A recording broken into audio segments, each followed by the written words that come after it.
Oui, moi, je vais poursuivre un peu.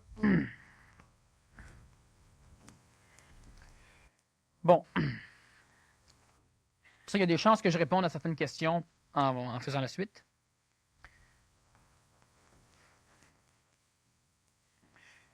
Plus ça va aller, moins il y aura d'humains. Et moins il y aura d'humains, plus les humains se réincarneront d'une façon individuelle, se rappelant de leur vie antérieure. La conscience collective, elle a commencé sa dégradation, donc sa fin. Et ça, on peut le constater par le fait même qu'il y a une tendance à avoir de moins en moins de naissances à l'échelle de la planète. Les moyens de contraception maintenant pullulent partout sur la planète. On pénalise dans certains pays les individus qui ont plus de 2 enfants. On ne souhaite plus, dans la majorité des cas, dans la majorité des pays, que les couples donnent naissance à des enfants. Dans les endroits les plus évolués planétairement, où la conscience est la plus haute, d'instinct, les adultes ne veulent pas avoir d'enfants. Si on regarde les jeunes du Québec, la majorité adore les enfants, mais n'en veulent pas. Et c'est tout à fait normal pour la simple raison que l'humanité, maintenant, à un apogée en milliards d'individus, va commencer à vivre par le contact avec l'intelligence spontanée, par le contact avec l'énergie supramentale, une conscientisation individuelle d'évolution, ce qui automatiquement va commencer à permettre la réincarnation individuelle, ce qui va donner à l'humain la possibilité de comprendre l'intelligence de l'évolution. Alors, il n'aura plus besoin d'être pluralisé dans l'esprit, dans des centaines de milliers de corps, pour pouvoir expérimenter plus rapidement des choses.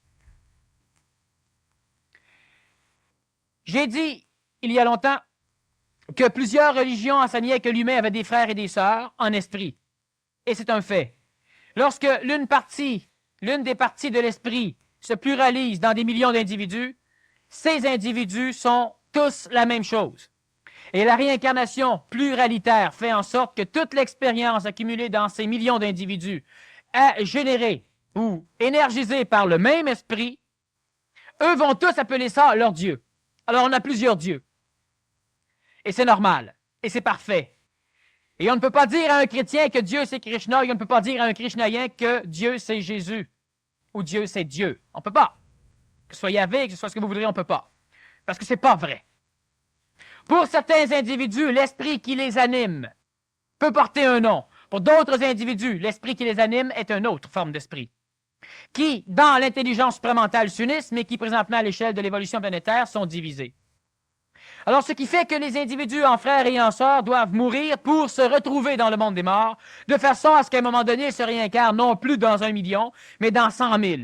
Alors, il y a moins de frères et moins de sœurs parce qu'ils se réunissent.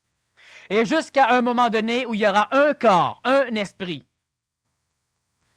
Lorsque l'esprit descend, il descend. Lorsque l'esprit descend dans le monde des morts, et ça c'est commencé aujourd'hui dans plusieurs individus, lorsque l'esprit descend dans le monde des morts, il accumule des mémoires, il crée une âme et il constitue un être humain.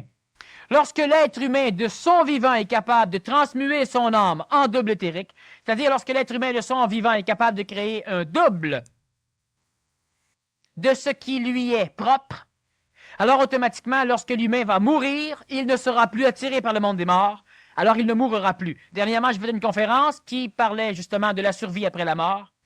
Le corps physique mourra, mais l'être humain ne mourra pas. Il n'ira plus dans le monde des morts, donc il n'ira plus dans le ciel, il ne passera plus par la phase purgatorielle. Il se dirigera vers son double éthérique, ce qui automatiquement lui permettra, lors de sa réincarnation, de retraverser le monde des morts, retraversant le monde des morts consciemment. Et ça, il n'y a pas beaucoup d'humains qui l'ont fait. Celui qui est le plus connu, c'est le Nazaréen. Lorsqu'il s'est fait chair, c'est-à-dire lorsqu'il est revenu avec sa conscience dans le monde de l'homme, il a traversé le plan du monde des morts, et je ne parlerai pas de lui, je vais parler des prochains qui vont le faire. L'esprit retraversant le monde des morts, conscient, parce que celui qui a un double éthérique, celui qui survit à la mort, doit se réincarner si son double éthérique n'est pas parfaitement constitué. Donc, automatiquement, il doit revenir, et pour revenir, il doit se rapprocher du plan planétaire, donc il doit retraverser le ciel. Il retraverse le monde des morts et en traversant le monde des morts, il va agglomérer à lui tous les individus morts qui ont été énergisés par le même esprit que lui. De ce fait, retraversant, il supportera sur ses épaules une grosse partie du monde des morts. Il va prendre naissance dans un corps physique et il va vivre. De son vivant, il va accumuler l'expérience de tous ceux qui sont régis par le même esprit, mais qui sont vivants. Et lorsque l'enfant de 0 à sa mort, donc toute la vie de cet être humain qui se réincarne sachant qui il est, toute sa vie, il devra supporter le poids d'une grande partie des misères de l'humanité, c'est-à-dire que tous les humains qui, pendant sa vie, meurent et qui sont régis par le même esprit, ces humains ne vont pas dans le monde des morts, mais sont instantanément accumulés dans cette personne.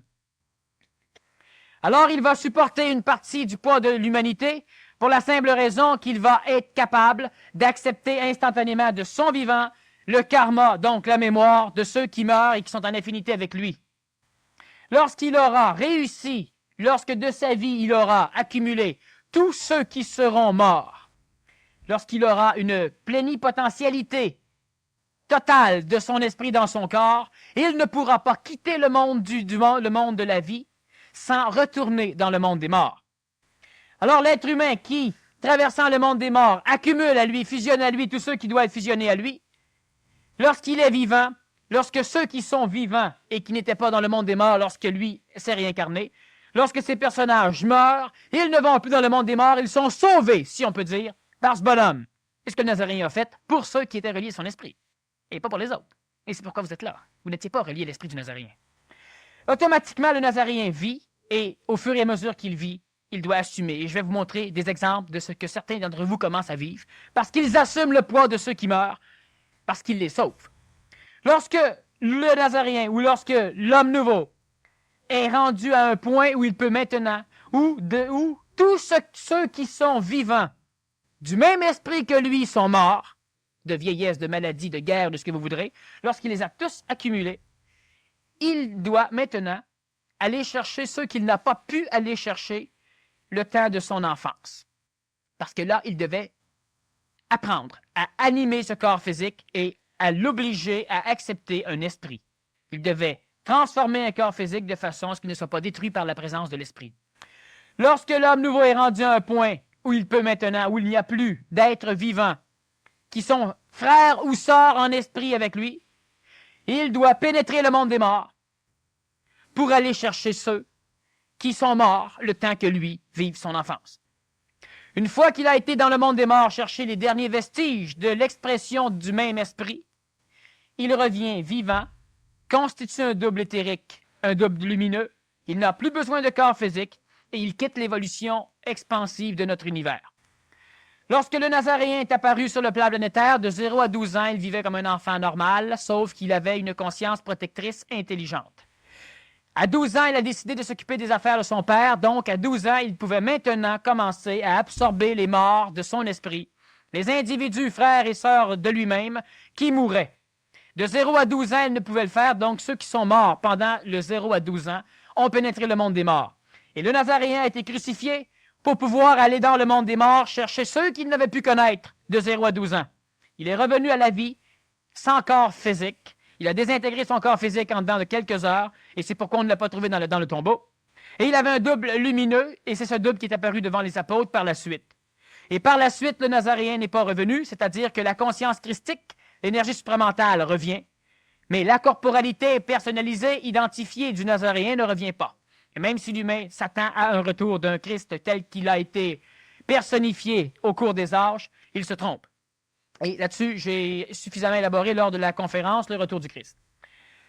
Donc, il y a une réincarnation pluralitaire qui permet aux humains de se retrouver et de finaliser leur évolution dans un corps.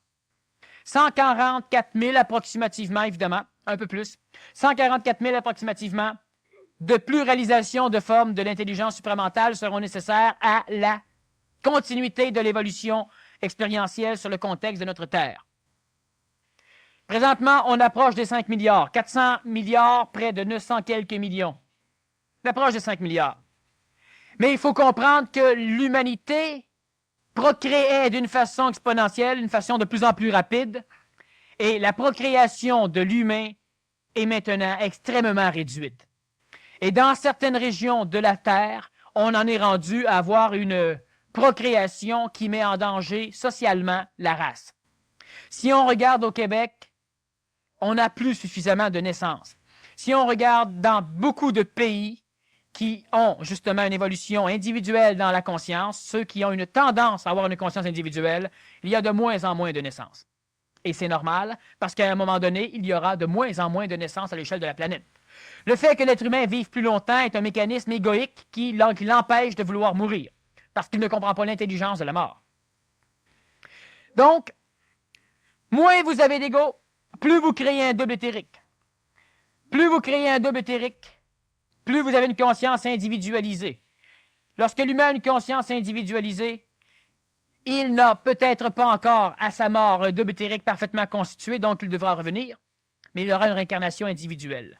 S'il constitue parfaitement son double éthérique dans cette vie-ci, il va, dans cette vie-ci, être capable d'absorber le monde des morts, le monde des vivants, et il n'aura peut-être pas la nécessité de pénétrer le monde des morts comme le Christ l'a fait, parce qu'il aura plus de puissance que le Christ l'a eu.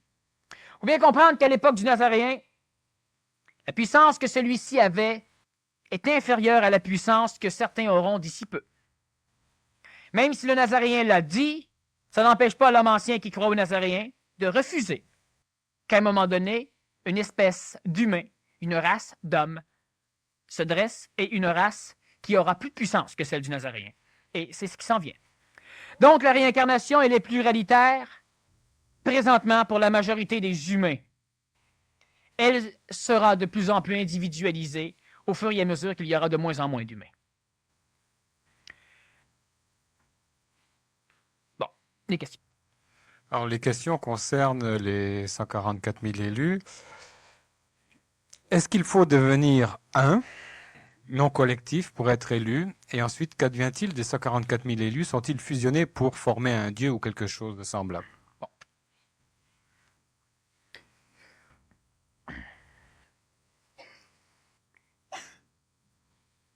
Bon, quand on parle d'élu, le terme élu fait référence à une terminologie de traduction qui n'est pas tout à fait appropriée.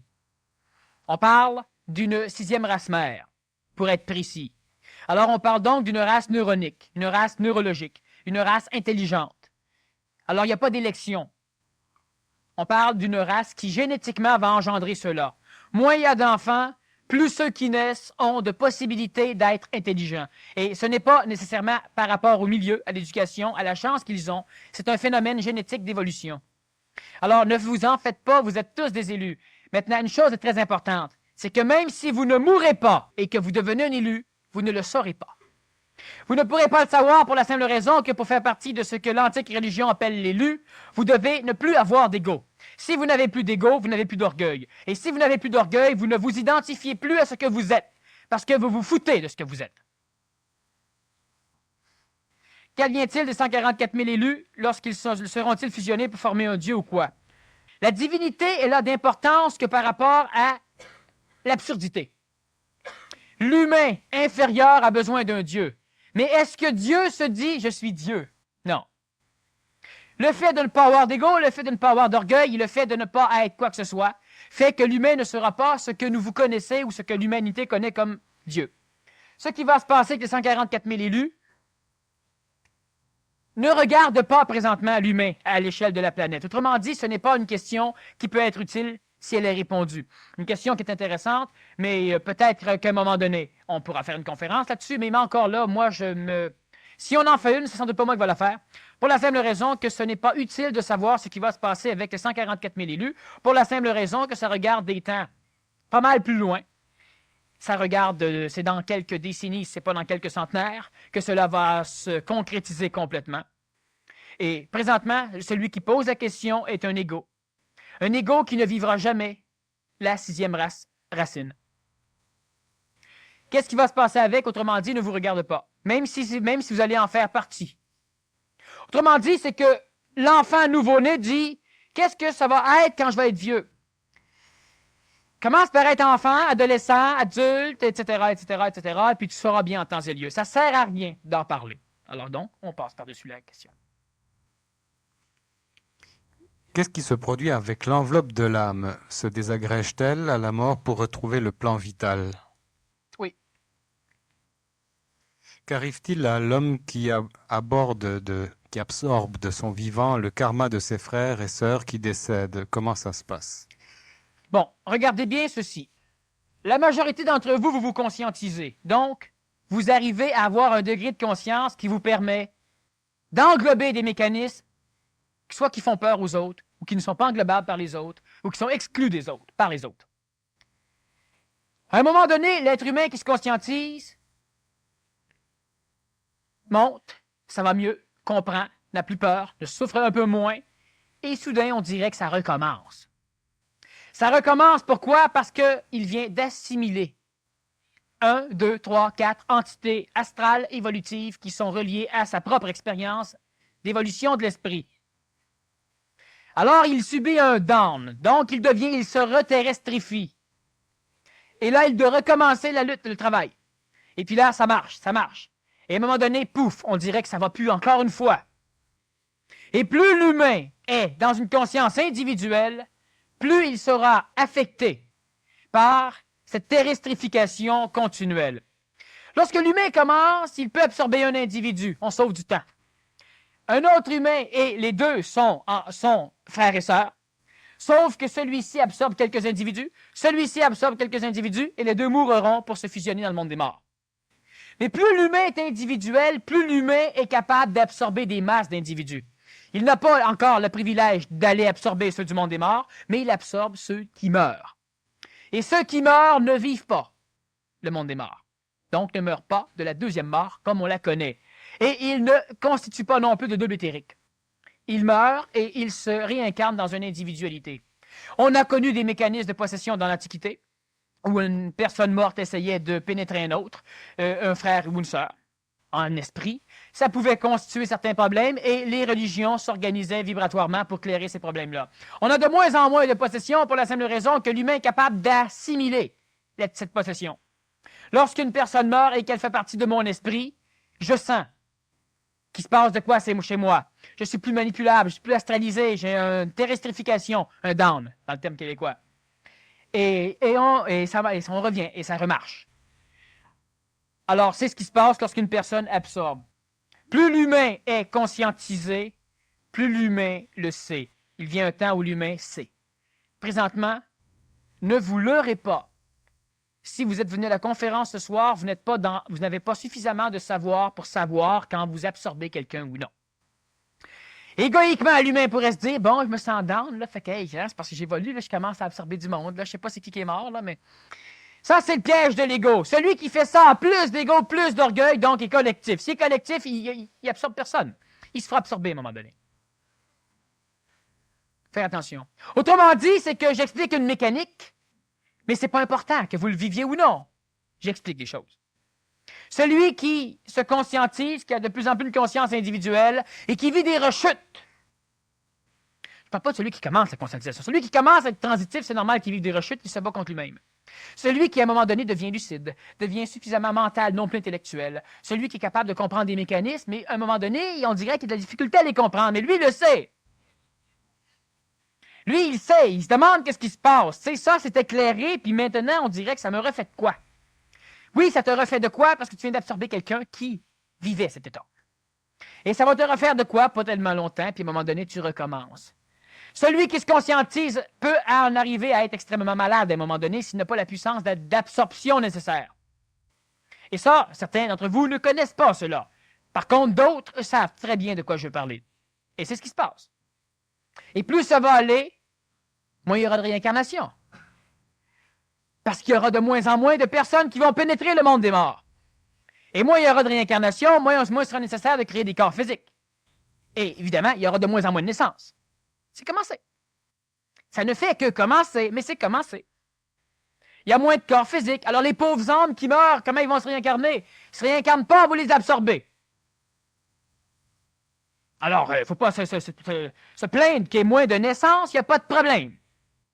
Les personnes qui meurent sont absorbées, donc ils n'ont pas besoin de se réincarner, ils restent vivantes. Ils ne savent pas. Ils restent vivantes. Est-ce qu'une personne qu'on dit schizophrène serait un adulte enfant qui n'aurait pas encore atteint l'adolescence? Oui, oui. On peut extrêmement bien dire ça dans la majorité des cas, pas dans tous les cas, parce qu'il y a quand même des cas de possession. La schizophrénie étant une forme de possession. Quoique plusieurs des cas, la majorité des cas, c'est effectivement une pluralisation fusionnelle qui n'a pas été complétée chez l'individu qui évoluait. Donc, la personne se ramasse avec différentes personnalités et elle projette différentes personnalités à l'extérieur. La personnalité la plus forte voudra lutter contre les personnalités intérieures, projetées à l'extérieur. Alors, elle se crée un monde qui la rend malade. Elle a peur, elle fuit, elle se rend à l'intérieur. Elle se crée des mondes où il y a différentes personnes, toutes ces personnalités qui se projettent. C'est un enfant qui n'a pas fusionné à l'adolescence ses personnalités réincarnatives et elle continue à les vivre une fois adulte, dans la majorité des cas. Certaines écoles de pensée ésotérique affirment que par la sexualité, nous pouvons nous conscientiser pour devenir un être véritable. Qu'en penses-tu? Bon, j'ai parlé souvent du tantrisme, de cette sexualité. Il y a de cela quelques milliers d'années, aller jusqu'à 1000 ans, la sexualité était la forme majeure d'évolution de l'humain parce qu'elle obligeait l'humain à absorber l'ego, à la transformer en énergie vitale, et l'excès d'énergie vitale était transporté par la colonne vertébrale, en réalité par les méridiens qui cheminent le long de la colonne vertébrale, vers le centre laryngé et le cerveau, permettant l'expression d'une parole plus ajustée et permettant la mutation neurologique ou neuronique du cerveau. Cela permettait à l'humain d'arriver à entrer en contact avec l'intelligence supramentale. Aujourd'hui, par la génétique évolutive, tous les humains qui sont ici présents et qui sont à l'échelle nord-planétaire n'ont plus besoin de la sexualité tantrique, ne peuvent plus évoluer par la sexualité, pour la simple raison que la génétique a donné à l'humain l'hérédité, la transmission génétique héréditaire a donné à chacun d'entre les humains le cerveau et le centre laryngé, et la sexualité ne peut pas l'améliorer plus qu'il l'est déjà. Pendant que l'évolution a été du bas vers le haut au cours de ces milliers d'années, l'évolution présente se fait du haut vers le bas. Donc, elle ne se fait pas de la tête vers le centre sacré.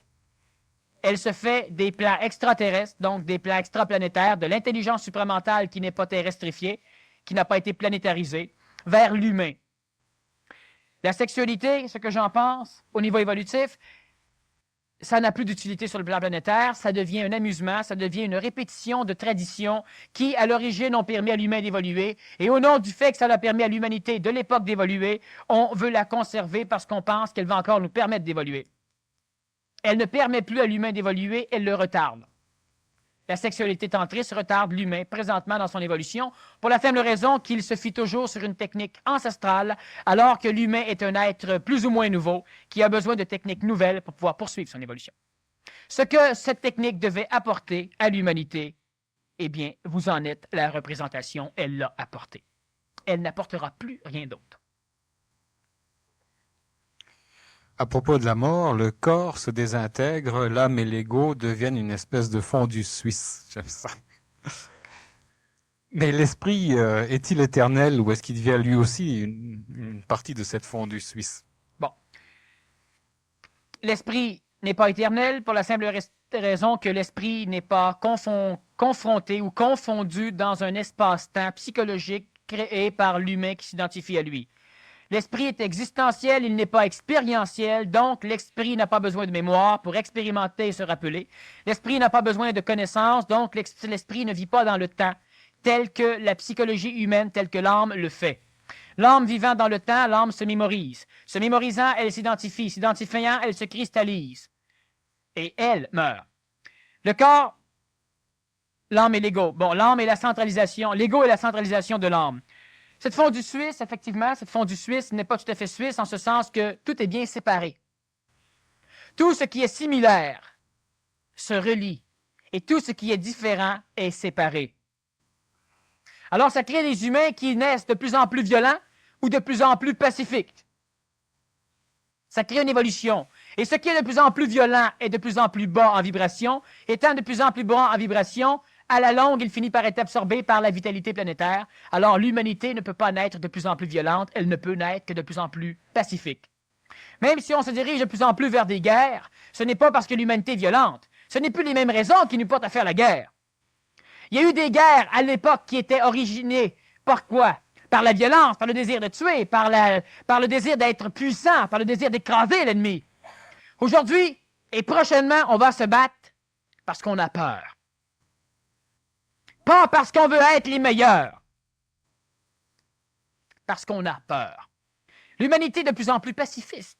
Et étant donné qu'elle a peur de perdre la paix, elle est de plus en plus prête à faire une guerre.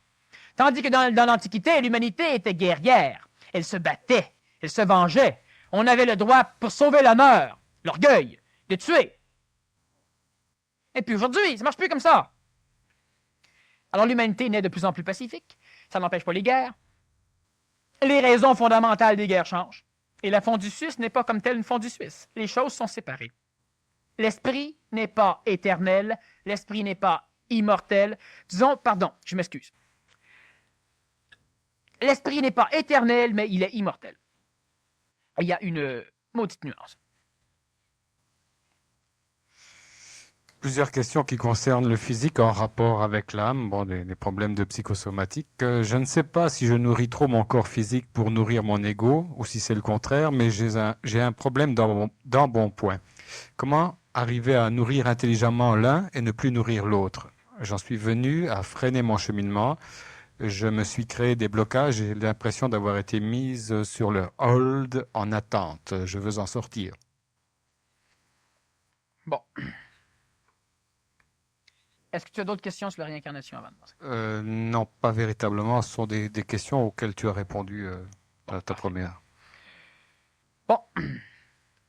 Le fait, évidemment, de nourrir sa psychologie fait engraisser le corps physique. Tout le monde sait ça.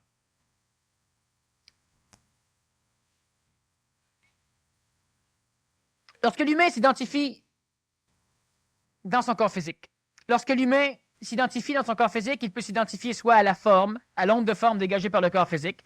Et si l'onde de forme ne lui plaît pas, il va donc se vêtir. Il va se maquiller. Il va se coiffer.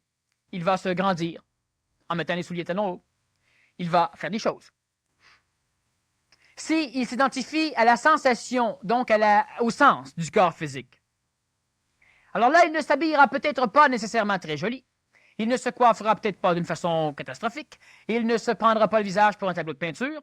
Mais par contre, s'identifiant à la sensation du corps physique, il va rechercher la jouissance physique, la jouissance sensorielle.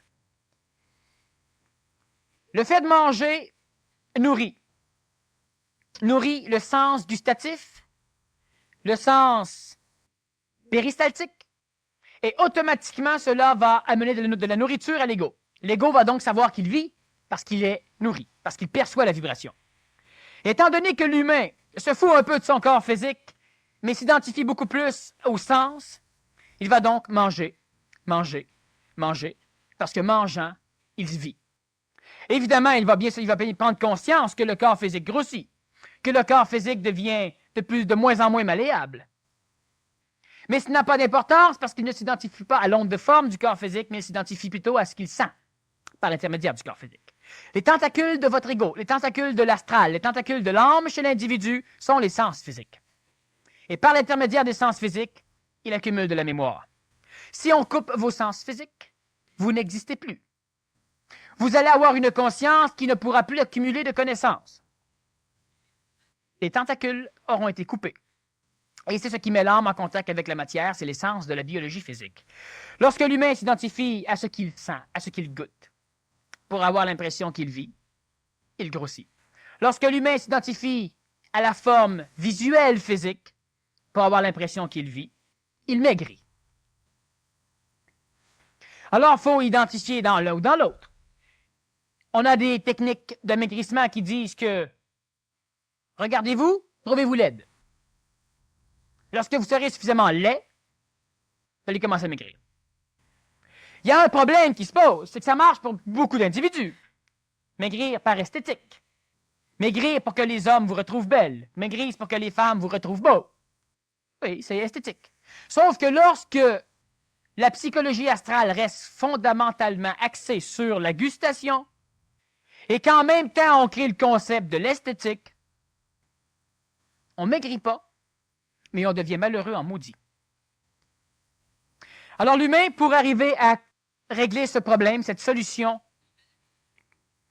doit prendre patience, doit tolérer l'embonpoint, doit intelligencer le fait qu'un corps physique en parfait état, ça va aider, et surtout, doit bloquer l'identification de son âme à la gustation de son corps pour que cette âme s'identifie dans quelque chose d'autre.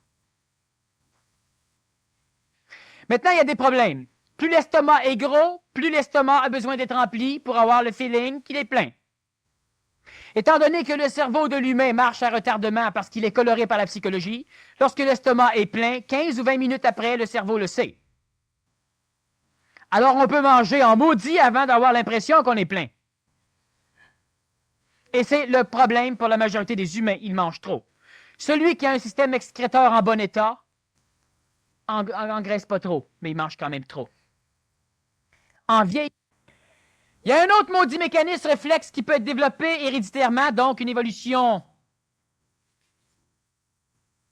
un petit peu manquée. Ce n'est pas le temps. Lorsque l'humain, par réflexe, est capable d'absorber l'énergie vitale et la transformer en nourriture physique. Lorsque l'humain est capable d'engraisser juste à regarder de l'aliment. Lorsque l'humain engraisse juste à voir une photo. Et il y a des humains qui engraissent comme ça. Alors, lorsque l'humain engraisse juste à penser à manger, c'est qu'il absorbe l'énergie vitale contenue dans l'air, par la peau, par la respiration, et il la transforme en gras. Ça engraisse pas vite, mais ça permet à celui-là de suivre un régime et de ne pas maigrir. Lorsque vous suivez un régime pendant 6 mois et que vous ne maigrissez pas, ou bien vous trichez, ou bien vous transformez votre énergie vitale extérieure en gras. Et ça devient un maudit problème pour celui qui vit cela, pour la simple raison que même s'il jeûne, il ne maigrit pas. Et il y en a du monde comme ça. Pas gros, une chance. Pas gros, ouais, c'est le cas de le dire.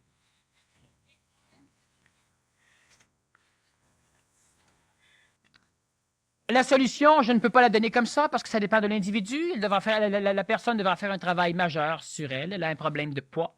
Elle a un gros problème, dans tous les sens des mots. Et elle devra finir par... Je ne veux pas répondre. Si je dis des choses, la personne va les interpréter et ce ne sera pas complet et elle risque d'être un peu malheureuse. Elle devra finir par ne plus aimer manger. Ça va vouloir dire quoi? L'anorexie mentale? Non, c'est pas ça que je veux dire. Elle devra finir par mettre son identification dans d'autres choses. Dans quoi? Dans l'esthétique. Si ça marche, tant mieux. Mais encore là, elle ne fait pas un travail évolutif, elle transpose un problème. Est-ce que le problème de l'embonpoint est un problème réellement nuisible dans sa conscientisation? C'est la première chose qu'elle devra savoir. C'est bien évident que ça nuit à certaines choses, mais est-ce que ça nuit suffisamment, pour l'instant, pour bloquer l'évolution ou l'amélioration de l'individu en focalisant toutes les énergies vers la fonte du gras? Et ça, il faut comprendre.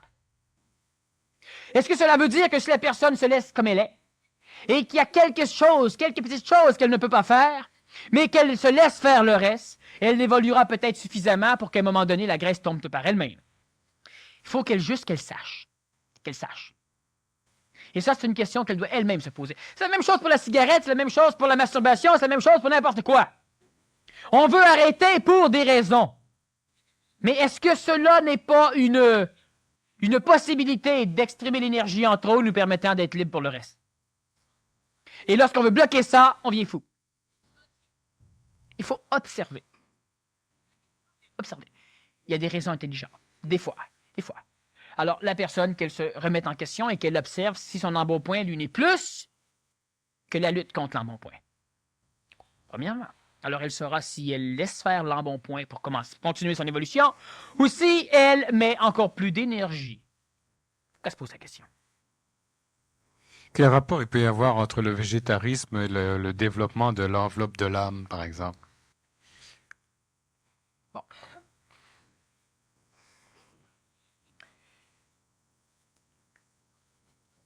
Être végétarien, c'est une bonne chose. Maintenant, l'humanité devra être végétarien. La majorité des humains devront être végétariens dans 10 ans, 15 ans d'ici. Pas de suite, pas le temps. Tous les peuples végétariens sont des peuples pacifiques.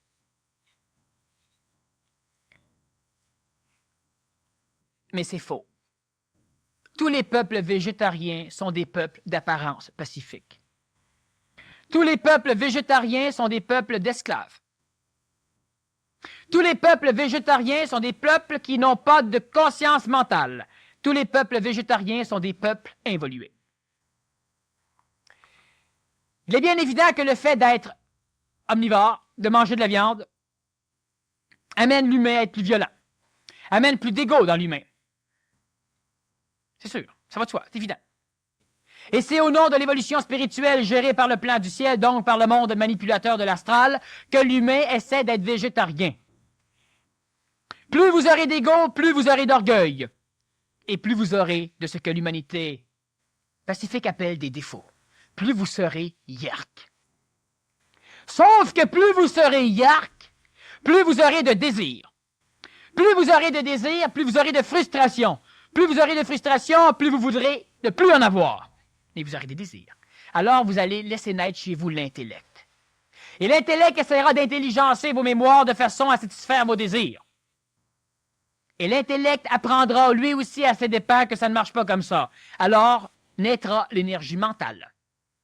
Et lorsque le mental va naître, l'énergie mentale va vous permettre d'entrer en contact avec l'énergie supramentale qui n'est pas régie par le plan mémoriel expérientiel de votre vie. Alors là, ça sera le temps d'être végétarien. Alors là, maintenant que l'ego aura grandi suffisamment pour porter votre tête là où elle doit être portée, l'ego pourra mourir. Le fait d'être végétarien détruit l'ego. Le fait d'être végétarien réduit l'âme. Le fait d'être végétarien, sans corps mental, amène l'humain vers l'animal, vers l'herbivore, vers le cheval, la vache, la chèvre, le chevreuil. Et celui qui dominera le monde du cheval, du chevreuil, du cerf, du bison, de l'éléphant, sera le carnivore. Ce sera l'omnivore. L'intelligence ne naît que chez celui qui mange de la viande. Il souffrira la maladie, il souffrira ceci et cela, mais cela l'obligera à désirer autre chose, tandis que le végétarien est un être qui accepte. Le carnivore est un être qui tolère, et il veut le changement. Et lorsque l'énergie mentale est suffisamment développée chez l'humain, l'humain n'a plus besoin de ses mémoires, l'humain perd la peur, l'humain perd tout ce qui est appelé défaut, l'humain n'est plus yark. Alors, à ce moment-là, et exclusivement à ce moment-là, sauf pour raison de santé, l'humain doit devenir végétarien. Mais il y a une chose, c'est que l'humain va simplement, naturellement, tout seul, comme ça, sans philosophie, sans morale, devenir végétarien. Pas pour être végétarien. Parce que il va devenir végétarien.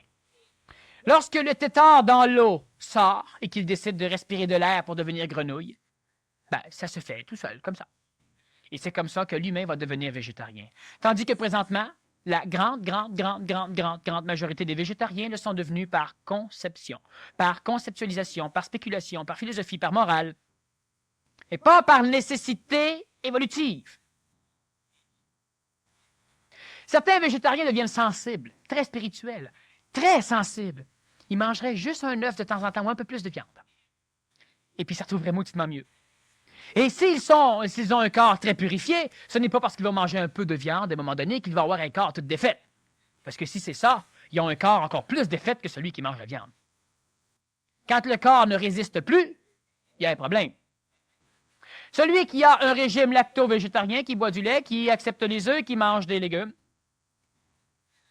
a un avantage sur le végétarien pur. Et celui qui vit un régime omnivore, qui mange des légumes et des fruits et de la viande, a un avantage sur le lacto-végétarien.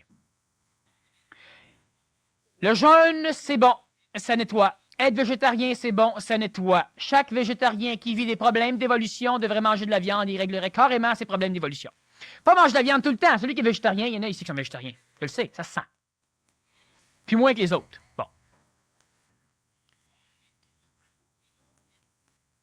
Sauf que celui qui est végétarien a une tendance innée à être plus têteux en énergie. Il est plus spirituel. Il veut aider l'humanité. Il veut toucher l'humanité. C'est pas, il veut toucher. Il a besoin d'amour, il a besoin d'affection. Il est plus têteux en énergie, il devient un vampire. Pourquoi? Parce que l'ego qu'il ne ramasse pas dans le sang de la viande qu'il mange, il la prend ailleurs. Il en a besoin. Et c'est normal. Le fait d'être végétarien peut-il aider à épaissir l'enveloppe de l'âme dans le but de s'individualiser? Le fait d'être végétarien n'épaissit pas l'enveloppe de l'âme. Parce que regardez ceci, plus vous êtes végétarien, plus vous allez avoir un corps physique en bon état. Parce que vous allez avoir plus d'énergie vitale. Et c'est pourquoi il faut être végétarien de temps en temps. Il nous faut de l'énergie vitale. Et quand je parle végétarien pour l'énergie vitale, je parle de trucs non cuits. Ça va de soi. Je parle de trucs vivants. Bon. Et comme je dis en séminaire de temps en temps, si vous voulez ne pas manger des légumes et des fruits vivants, et vous voulez manger de la viande, bien mangez-la vivante. Là, au moins, vous allez ramasser l'énergie vitale. Tuez-la pas, faites-la pas que, mangez-la vivante. Maintenant, le végétarien, il ne grossit pas son enveloppe de l'âme, il la démolit. Parce que moins on a d'ego, moins on attire. Moins on égocentrise les choses. Et moins on égocentrise les choses, moins on attire. Plus la personne est orgueilleuse, plus elle aura une enveloppe d'âme extrêmement grosse. On ne pourra même pas lui dire « t'es cave ». Ça va la faire sauter, elle va lutter. Et pour avoir une enveloppe d'âme grosse, elle va prendre l'énergie vitale de son corps physique, donc elle va rendre son corps physique malade. Celui qui est omnivore, qui mange des légumes, des fruits, de la viande, celui qui se conscientise, doit et va avoir une enveloppe vitale juste suffisamment puissante pour ne pas être facilement manipulé par tout le monde, pour ne pas être trop sensible. Tu rentres dans le métro, tu sors down, tout le monde t'est down. Tu rentres dans le métro, tu sors up, tout le monde t'est up. Ben, t'es pas toi! Tu dépends carrément de l'ambiance extérieure, alors tu as une enveloppe d'âme trop minime. C'est pas grave, à un moment donné, ça va vous faire chier assez que vous allez la grossir. Bon. Ah oui, vous allez être suffisamment maudit, vous allez être égoïsé, vous ne voudrez plus, ça va grossir tout seul. C'est même ça fonctionne. Bon. Celui qui est végétarien n'a pas assez d'égocentricité, donc il diminue son enveloppe d'âme, donc il devient spirituel, donc il devient sensible, donc il devient souffrant. Il souffre de voir les autres souffrir, etc., etc. Manger de la viande grossit l'enveloppe. Manger des légumes baisse l'enveloppe. Manger que de la viande crée un ego extrêmement puissant qui vivra dans un corps extrêmement malade. Manger les deux est un juste milieu. Maintenant, le juste milieu que moi je peux vous prêcher, si vous me passez l'expression, c'est votre juste milieu. Mangez de la viande et mangez des légumes et trouvez ce qui vous va. Alors, certains mangeront un steak une fois par mois et le reste du temps seront végétariens. Certains boufferont un steak une fois par jour et le reste du temps seront végétariens. Certains boufferont de la viande tous les repas. Ça dépend. Expérimentez-le vu que vous n'avez pas la possibilité de savoir et ajustez-vous à un régime qui vous convient. Et plantez-vous une chose dans la tête, c'est que dans 6 mois, il faudra recommencer. Le régime que vous allez vous instaurer va vous permettre une évolution. Et plus vous allez évoluer, plus votre régime devra changer. Vous ne choisissez pas un régime pour la vie. Celui qui est végétarien un jour devra manger que des pommes, s'il y a juste les pommes qui lui vont. Oui, il mangera rien que des bananes. On dira que c'est un singe. Parfait. Mais il devra ajuster son régime à ce qu'il a besoin. Tandis que la majorité de ceux qui présentement sont végétariens l'ont fait par philosophie. Et on ne fait pas une chose par philosophie, on fait une chose parce que ça nous va. J'ai connu beaucoup de végétariens et philosophes qui faisaient presque de la lévitation. Ça, ils faisaient dans les airs. Corporellement, c'est normal, mesurait 6 pieds, pesait 52 livres. Il fallait qu'ils passent 2 fois devant le soleil pour faire de l'ombre. Alors, hein? Son pyjama oreiller avait une rayure. C'était pas gros. J'ai retrouvé quelques questions là, qui étaient sous mon carnet. Les personnes qui viennent au monde handicapées, quel est le rapport avec les lois de réincarnation, etc.? Bon. La personne qui vient au monde handicapée assume un karma. Elle assume un karma collectif qui est tout à fait généré par la société dans laquelle elle vient au monde. Lorsqu'un enfant naît handicapé, il naît physiquement handicapé parce que la génétique héréditaire de ses parents crée un corps handicapé. La génétique héréditaire, c'est le karma collectif des vies antérieures. Mais ça ne regarde pas l'enfant. Si l'enfant vient au monde et est handicapé par des médicaments comme la thalidomide, c'est le karma de notre société. Ce n'est pas le karma de l'enfant. Il assume le karma collectif parce que, étant donné qu'il est un être humain collectif, il évolue collectivement. Regardez ceci. Vous êtes des frères et des sœurs en esprit. Donc, vous allez à un moment donné tout être récupérés dans un corps. Mais en attendant, pour qu'un tel puisse évoluer convenablement, le karma de tous ses frères et sœurs devra être assumé par un autre. Alors lui naît en pleine forme avec des bons muscles, une bonne tête, et sa correspondance espritique naît avec un bras en moins, un peu débile. Il va payer du karma pour permettre à l'autre de fonctionner. Dans une famille, on a un intelligent, un peu moins, un ici, un qui évolue, l'autre qui, c'est normal. Certains des enfants de la famille absorbent un karma pour permettre à l'autre de fonctionner.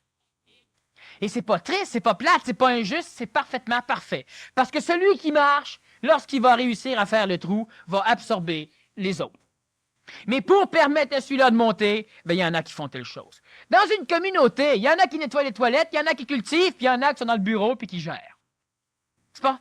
Si tout le monde est dans les chiottes à nettoyer, ben, quand il va manquer de papier, il n'y a personne qui va penser à en acheter. Alors, ça va créer des problèmes très emmerdants. Celui qui, dans une société ou celui qui, dans une famille, donc celui qui, dans l'humanité, monte, va bien, fonctionne, a tout, cela lui est permis par l'autre qui n'a rien. Pourquoi pensez-vous que dans notre contexte nord-planétaire, on fonctionne si bien, tandis que le contexte sud-planétaire, ici, démoli, si guerroyant, si sous-développé, si en famine, si mal organisé, si défaite? Pourquoi la Terre tremble d'un pays comme ça? Pourquoi il y a des famines, des épidémies, des sauterelles, des maladies vénériennes partent, les maladies comme le sida partent de régions sud-planétaires? Pourquoi, etc., etc., etc. En passant, le sida et ces maladies-là sont des maladies qui vont permettre le fusionnement de certaines personnes. Lorsque l'humain veut procréer, on va le stériliser. S'il ne stérilise pas l'humain, la nature va le stériliser parce que de toute façon, il devrait y avoir de moins en moins d'enfants. Bon.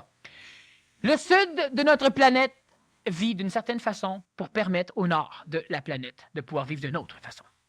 Nous, on a du pétrole, mais dans les pays producteurs de pétrole, ils ont des maudits problèmes que nous, on ne connaît pas. Alors, on va brailler contre les Américains, contre les Russes, contre les Chinois, contre les pays capitalistes.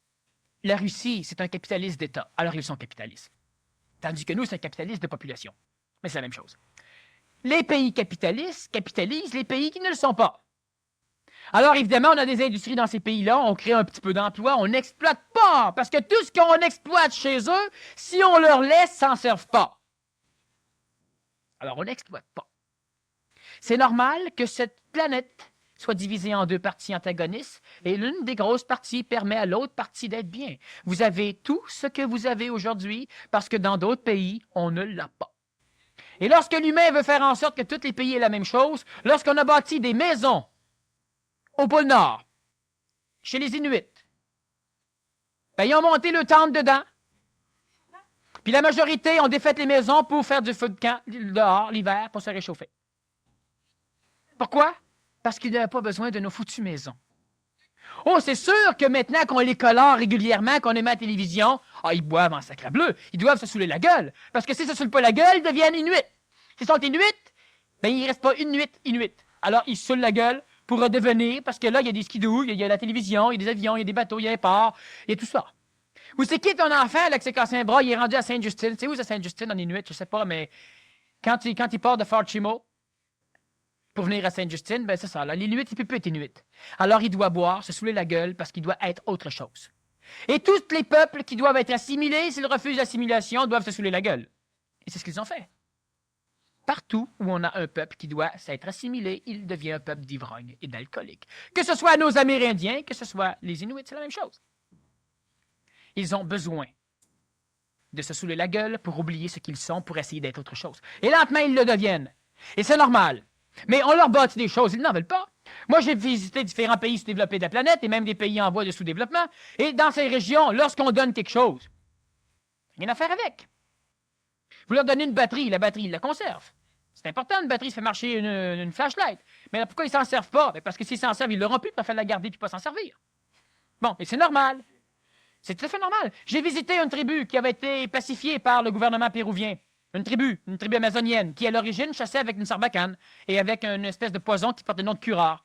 Et aujourd'hui, ils chassent encore le singe avec le vrai singe, ils ne chassent plus les gars de l'armée. Et lorsqu'on va là, ben c'est intéressant parce qu'il y en a un qui a une espèce de robe en paillasse avec un chandail Adidas. Bon, ça se promène nu-pieds en bas ou en souliers pas de bas. Et ils sont assis tout habillés correct, encore avec leurs poings, et ça boit quoi? Ça boit c'est pas de l'Inca Cola, c'est du Pepsi Cola. Et oui, ils sont mélangés comme ça. Alors, ça fait quoi comme peuplade? Ben, ça fait une peuplade tout à fait bizarre. Et on ne peut pas civiliser. Comment ils vont se civiliser? Lentement, ils vont finir par disparaître. Et ils vont renaître dans la civilisation. On ne doit pas les tuer, parce que tant qu'ils sont vivants, ils constituent une expérience évolutive à l'échelle de la planète, soit parce qu'ils absorbent un karma collectif qui nous permet à nous d'être un peu mieux, mais même si on tripe égoïquement d'être mieux, on n'est pas mieux pour triper égoïquement, on est mieux pour pouvoir développer notre conscience mentale. Et à un moment donné, on pourra s'occuper de la planète. Comment? Pas en allant dans les pays où ils ont des problèmes. Ça, il faut continuer à le faire. C'est sûr, ça ne sert à rien, mais on le fait pareil. Mais ça permet des choses. Mais à un moment donné, ces êtres humains vont naître avec nous. Pourquoi l'Afghanistan se fait accrocher? Pourquoi tous les pays ont des difficultés? Pourquoi il y a des guerres régulières? Pourquoi l'Inde a des problèmes? Regardez ce qu'a fait le Mahatma Gandhi. Il a pris les Anglais et les a foutus chez eux. Il a pris les Sikhs et il les a réconciliés avec les Hindous. Et qu'est-ce qui se passe aujourd'hui? Ben, les Boeing d'Air India sautent un peu partout. On arrête les Sikhs. Il y a des attentats à la bombe. Qu'est-ce qu'il a fait, Gandhi? Il a fait quelque chose qui, présentement, en fin de compte, ne paraît pas avoir été fait.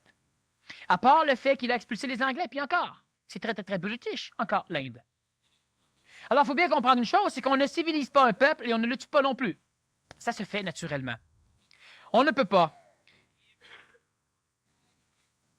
prendre, il faut absolument comprendre que c'est juste. Regardez ceci. Si vous êtes capable, à un moment donné, vous, en tant qu'être évolutif, de vous scinder en deux et de dire, tout ce qu'il y a de mauvais chez moi, je vais le mettre dans ce parti-là.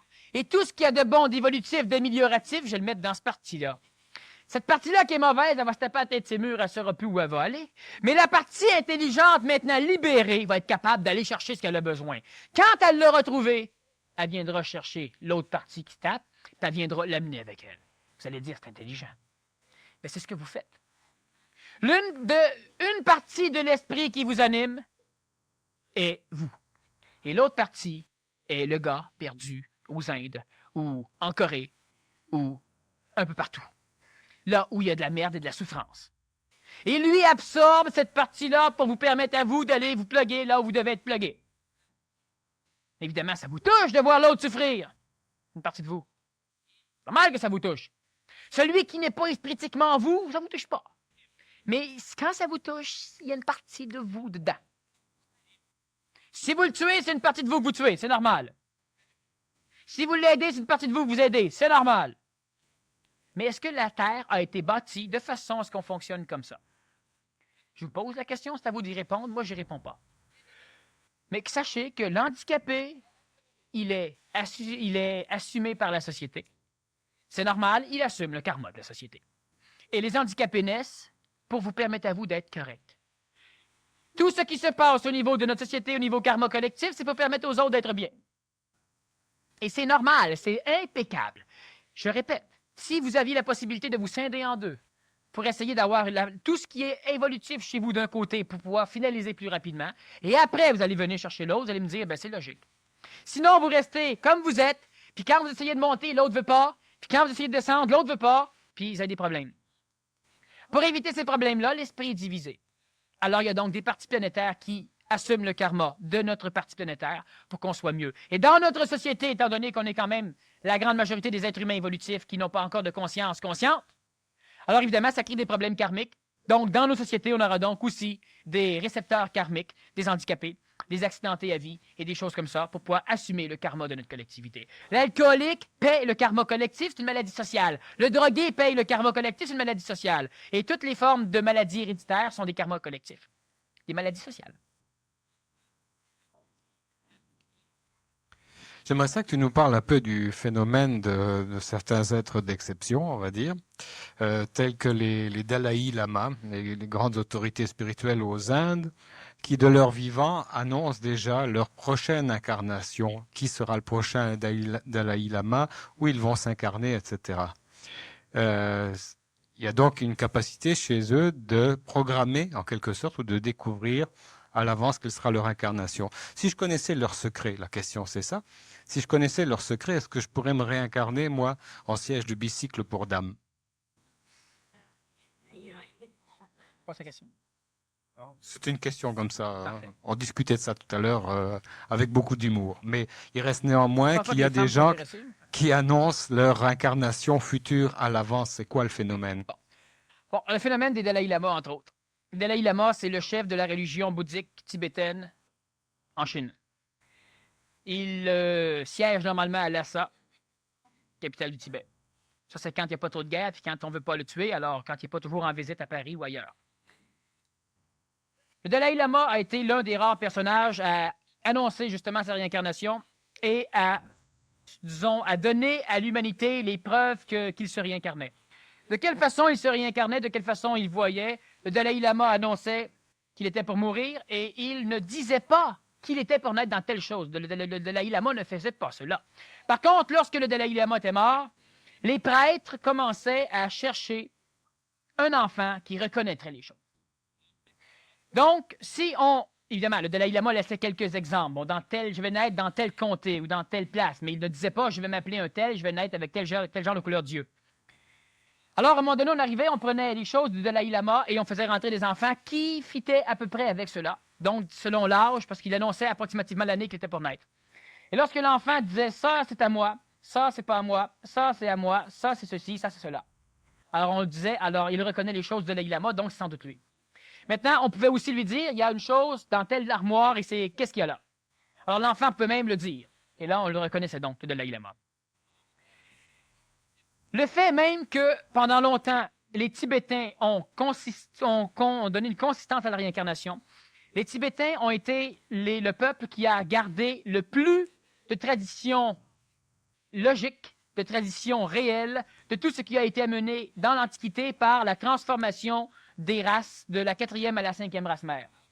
Les Tibétains ont été un peuple intelligent qui s'est confiné à l'extérieur parce que, un peu comme ce que Lucifer a voulu faire à un moment donné, en aidant l'humanité et en opérant la chute de l'humanité parce qu'il s'était trompé, les Tibétains ont à un moment donné voulu persévérer, créer la race plus rapidement et avec les connaissances, ils se sont retirés dans l'Himalaya, dans un endroit telluriquement absolument impeccable.